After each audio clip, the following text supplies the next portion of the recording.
And you said this would be a special night, but I didn't know it would mean this. We knew.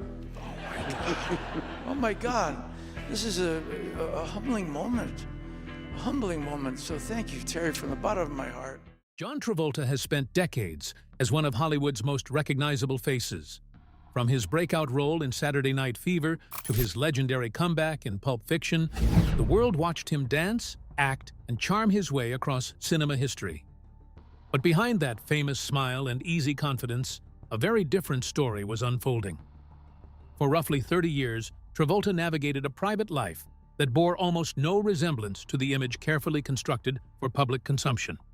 Now, piece by piece, the full picture is coming into focus, and what it reveals is far more complicated than anyone expected. The rise that made him a legend. John Joseph Travolta was born on February 18, 1954, in Englewood, New Jersey. He was the youngest of 6 children in a family where performance was practically a household religion. His mother, Helen Cecilia Burke, was an actress, singer, and high school drama teacher who passed on her passion for the stage to all of her children.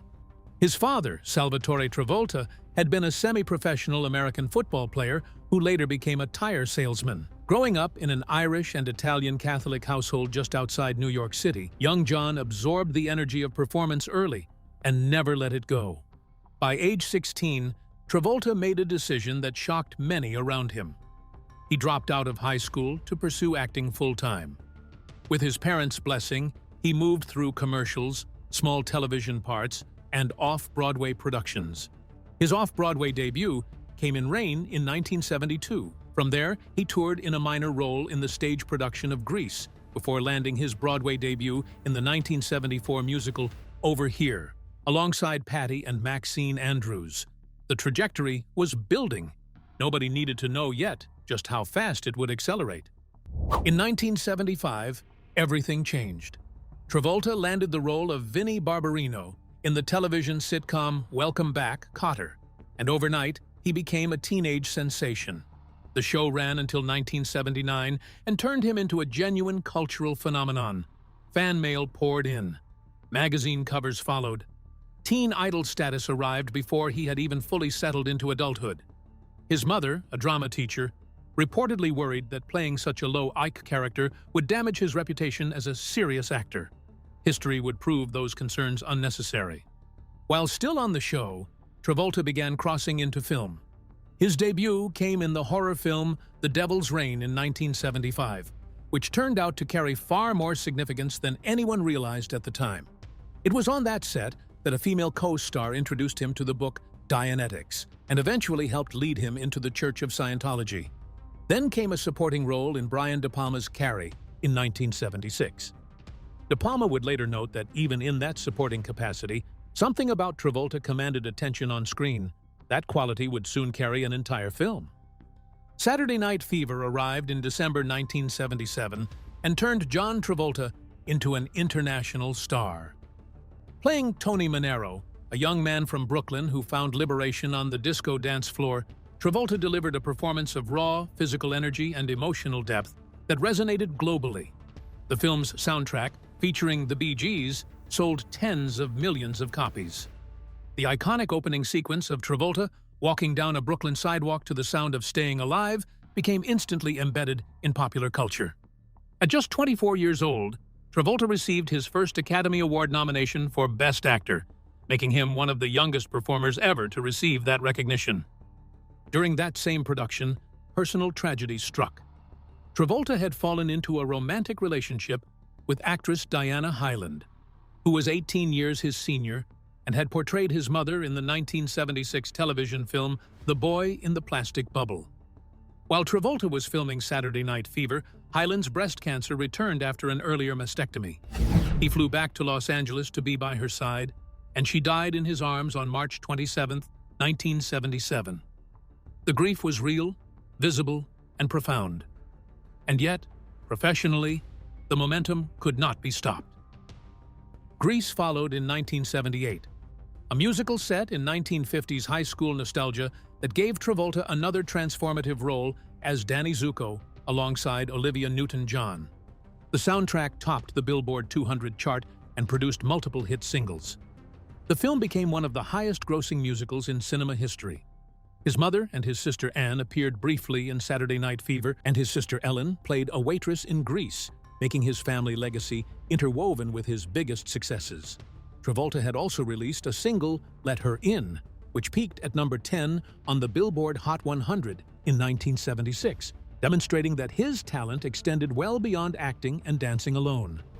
Then came the fall. Urban Cowboy in 1980 performed reasonably well, but what followed was a cascade of commercial and critical disappointments. Staying Alive, the 1983 sequel to Saturday Night Fever, directed by Sylvester Stallone, was scorned by critics despite modest box office returns. Two of a Kind in 1983 and Perfect in 1985 landed badly. Travolta had been offered career-defining roles that went elsewhere. American Gigolo went to Richard Gere. An Officer and a Gentleman also went to Gere. Splash went to Tom Hanks. Each missed opportunity tightened the grip of irrelevance. By the late 1980s, even as he found modest success in Look Who's Talking opposite Kirstie Alley in 1989, Travolta was widely regarded as a faded star. What few people knew was that the darkest chapters of his personal life were still ahead. The Church, The Secrets, and The Auditing Files. The year 1975 did not only mark the beginning of Travolta's television breakthrough, it also marked the beginning of a 4-decade relationship with the Church of Scientology that would shape almost every dimension of his private life. The introduction came on the set of The Devil's Reign, where a co-star handed him a copy of L. Ron Hubbard's book, Dianetics. That single act of outreach set off a chain of events that no one in Travolta's orbit could have predicted at the time. Travolta began taking the Hubbard-qualified Scientologist course at the Celebrity Center in Los Angeles. According to a church publication he was later quoted in, he credited Scientology directly with landing him the role of Vinnie Barbarino on Welcome Back, Kotter. He claimed his career immediately took off after joining the church. Whether or not that connection was causal, the timing was undeniable, and it cemented his belief in Scientology's influence over his professional life at the most formative possible moment. In Going Clear, Wright stated that there were rumors Travolta had considered leaving the church at various points. According to a Scientologist who spoke with Wright during his research, a member of the church was delegated to compile a document containing all the damaging material that could be used against Travolta, material drawn specifically from his auditing sessions. The documentary described this as the mechanism through which the church maintained the loyalty of its most prominent celebrity members. Travolta has never publicly addressed those specific claims, and the church denied them. The nature of what was potentially contained in those files connects directly to the most persistent and consequential question surrounding Travolta's private life: his sexuality. For decades, rumors circulated that Travolta was gay or bisexual, and that his public identity as a heterosexual family man represented a carefully maintained performance. The Church of Scientology holds views on homosexuality that are deeply unfavorable, derived from Hubbard's writings that classified same-sex attraction as a condition to be treated through auditing and other church programs. Allegations also emerged from outside the church. In 2012, two unnamed male massage therapists filed separate lawsuits against Travolta, each claiming he had subjected them to misconduct and battery during massage sessions. Travolta's legal team denied all allegations and provided evidence placing him in a different city on the date alleged in at least one of the lawsuits. Both cases were voluntarily withdrawn. Separately, writer Robert Randolph published a book titled You'll Never Spa in This Town Again, and participated in a Gawker article called The Secret Private Life of John Travolta, making detailed claims about his behavior in private settings. Travolta's attorney, Marty Singer, responded with a lengthy letter to Gawker denying the allegations. When Randolph later filed a defamation lawsuit against Travolta and Singer, a Los Angeles Superior Court judge dismissed the case in September 2012. Marriage, comeback, and the weight of private grief. In 1988, while filming the comedy The Experts, John Travolta met actress Kelly Preston. Their connection deepened over the following years, and Travolta proposed on New Year's Eve in 1991 during a trip to Gstaad, Switzerland. The ceremony took place in Paris, conducted in a Scientologist service, though the couple had to hold a second ceremony in Florida 2 weeks later because the Paris ceremony was not legally binding in the United States. Kelly Preston had been previously married to actor Kevin Gage and had been briefly engaged to actor Charlie Sheen before meeting Travolta. Her mother later told People magazine that Travolta was exactly what her daughter needed: kind, generous, and stable. The marriage began against a backdrop of professional recovery. In 1994, director Quentin Tarantino cast Travolta as the hitman Vincent Vega in Pulp Fiction, and that decision changed everything. Tarantino has described Travolta as one of his favorite actors since watching him on Welcome Back, Kotter, and in Saturday Night Fever, and he put his own early career on the line to secure Travolta for the part. The film premiered at the Cannes Film Festival, received a standing ovation, and won the prestigious Palme d'Or, beating 22 other films from around the world. Travolta received his second Academy Award nomination for Best Actor, along with nominations for a Golden Globe, a BAFTA, and a Screen Actors Guild Award. After nearly a decade in the professional wilderness, he had risen again in the most spectacular fashion. What followed in the mid to late 1990s was the second great run of his career. Get Shorty in 1995 won him a Golden Globe Award for Best Actor in a Musical or Comedy. Face/Off opposite Nicolas Cage in 1997 became a massive action blockbuster. Broken Arrow, Michael, A Civil Action, and Primary Colors all kept him in the upper tier of Hollywood leading men.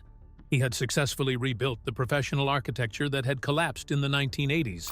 From the outside, everything looked like a story of redemption and reinvention. From the inside, tensions that would eventually become impossible to ignore were already accumulating. John and Kelly's first child, Jett Travolta, was born in April 1992. From early in his life, Jett experienced significant health challenges. He had been diagnosed with Kawasaki disease as a young child, a condition that causes inflammation of the arteries, and he had also been diagnosed with autism. He suffered regular seizures.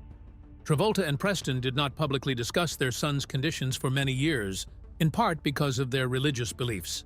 Scientology has historically held skeptical views regarding conventional psychiatric diagnoses such as autism. The silence surrounding Jett's health became impossible to maintain after January 2, 2009. While the family was vacationing in the Bahamas, Jett suffered a fatal seizure. He was found in the bathroom of the family's vacation home, where he had fallen and struck his head on the bathtub. He was 16 years old. In the days that followed, as the family grappled with incomprehensible loss, 3 individuals in the Bahamas were arrested in connection with an extortion plot that attempted to exploit private documents related to the circumstances of Jett's death. One of those arrested was a Bahamian senator named Pleasant Bridgewater, who was charged with conspiracy to extort and subsequently resigned from the Senate. A paramedic named Torino Lightborn was also arrested.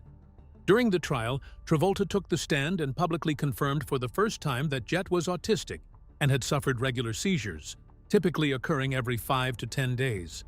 After a mistrial, Travolta chose to drop the charges.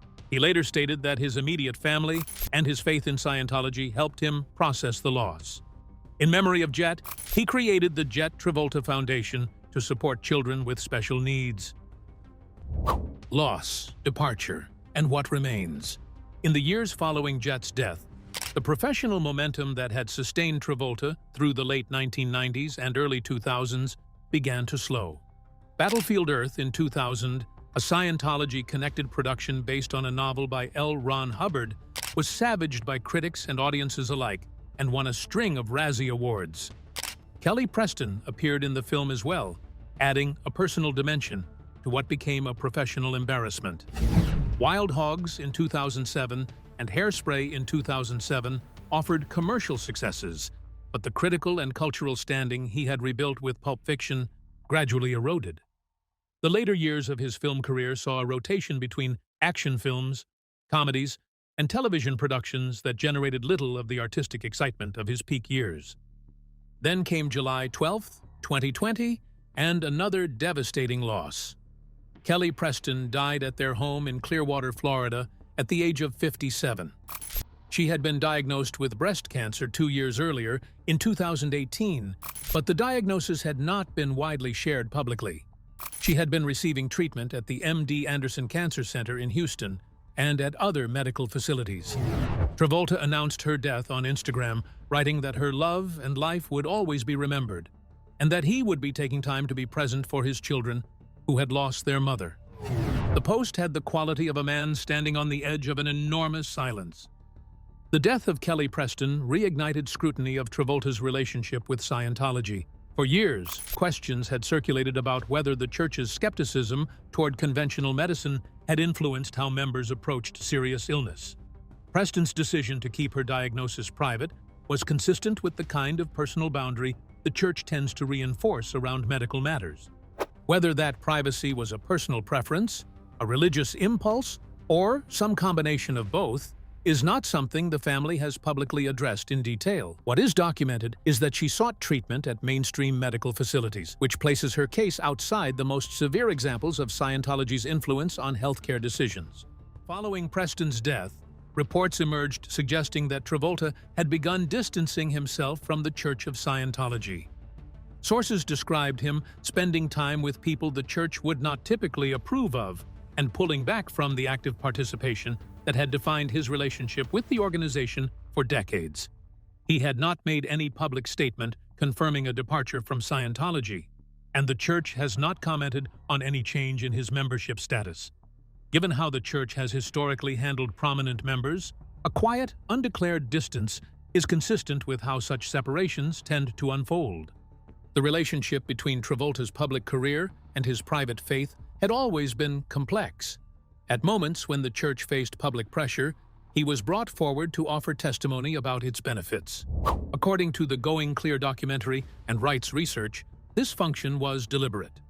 The church understood that celebrities like Travolta and fellow member Tom Cruise carried enormous persuasive power with the general public, and that power was deployed strategically. For Travolta, serving that function meant allowing his personal endorsement to stand as a shield for an institution that was simultaneously, according to multiple former senior members, using his private disclosures as leverage. His daughter Ella Blue has followed her parents into performance, pursuing both acting and music. She released an EP titled Colors of Love in 2025, which she dedicated to her late mother. In interviews, she has spoken warmly about her father's guidance as she navigates an industry he has known since his teenage years. His son Benjamin, born in the shadow of Jett's death, has grown up largely out of public view. Travolta has described the weight of raising children who have experienced significant loss at young ages, and the conversations he has tried to have with them about mortality, legacy, and the unpredictable nature of life. Travolta returned to television with considerable success in 2016, portraying lawyer Robert Shapiro in The People vs. O.J. Simpson, American Crime Story, a role that earned him Emmy and Screen Actors Guild nominations and reminded audiences that his range as a performer had never truly disappeared. The performance was controlled, layered, and unexpectedly moving. For viewers who had tracked his career across 5 decades, it felt like watching a man who had survived enough to bring genuine weight to a portrayal of someone caught inside the machinery of public spectacle. The full accounting of John Travolta's life resists any single, clean narrative. There is the public story. The teenage dropout from New Jersey who became a global icon, fell from grace, returned in triumph, and endured losses that would have shattered lesser individuals. And then there is the private story, the one that existed in parallel for so long, involving a religious institution that knew more about him than most people ever will, a sexuality that was reportedly never fully expressed in the open, a marriage that functioned both as genuine partnership and as protective structure, and a series of personal tragedies that no amount of fame or faith could fully absorb. What persists after all of it is the work itself. Saturday Night Fever remains a defining cultural artifact of the 1970s. Grease is still among the most beloved musicals ever committed to film. Pulp Fiction stands as one of the most influential American films of the 20th century. Those achievements do not belong to the public version of John Travolta or the private one. They belong to the full, complicated, contradiction-laden human being who somehow inhabited both versions simultaneously for 30 years. And now, with age having stripped away the urgency of performance and the shock of secrets revealed, what remains is simply the question of what any life means when the distance between who you are and who you appear to be finally collapses. With this, we have come to the end of this video. Thanks for watching. If you enjoyed this video, do well to like, comment, and subscribe for more content. To enjoy more thrilling stories, click now on the following video that pops up on your screen.